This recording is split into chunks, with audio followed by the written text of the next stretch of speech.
Valencia was enjoying a drink of white wine when the messenger came into the bathhouse, apologizing profusely for interrupting her me-time. The Empress, breathing in the fresh scent of her strawberry shampoo, gestured him over to where she sat in the water, bubbles obscuring her lady parts. "Thank you, Joffrey," she smiled at the messenger as she took the letter. "You may go now." The man bowed and made a hasty retreat. Alone, Valencia leaned against the tub wall, pushing her wet brunette hair out of her face, ripping the envelope open. The letter, coming from some police officer on Quai de Clara, struck her as something not worth her time. So why did her secretary, who read everything before passing it along to her, see fit to send Joffrey? Deciding to trust Gale's judgment, the Empress read it.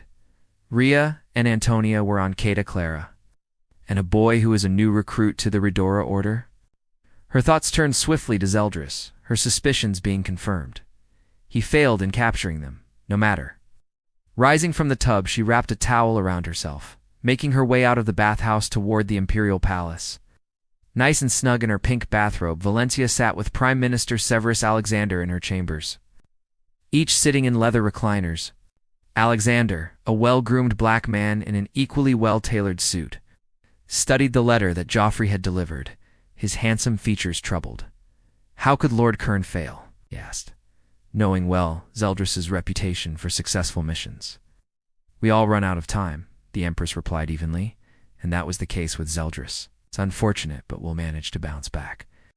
"Yes, Your Grace." Alexander had served as the Prime Minister of the Empire of Solas for 6 years, having served on the War Council before that. Elections were coming up soon, his opponents eager to take him down. So he knew he needed to score a victory that would seal his re-election. Capturing Rhea could be what he needed. "I can mobilize a squad within the hour," he informed Valencia. "Colonel Careless in command."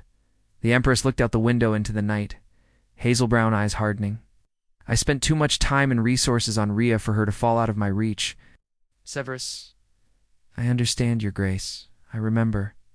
"She is the key to conquering the lands outside Solas," Valencia said, "to unifying the Skylands into one great empire. I dream of that day of when I become Empress of the Skies." Her eyes blazed as the images played out in her mind. For centuries, her family, the Ruse dynasty, had slowly built an empire out of kingdoms, carving out their own realm unlike anything the people of the skies had ever seen up until then. And she wasn't content to enjoy the fruits of her ancestors' labors. She wanted her own conquests, wanted to win glory in battle like they had. Uniting all the Skylands into one eluded even the greatest of her blood, but Valencia knew she was destined to do it, knew the one demanded it.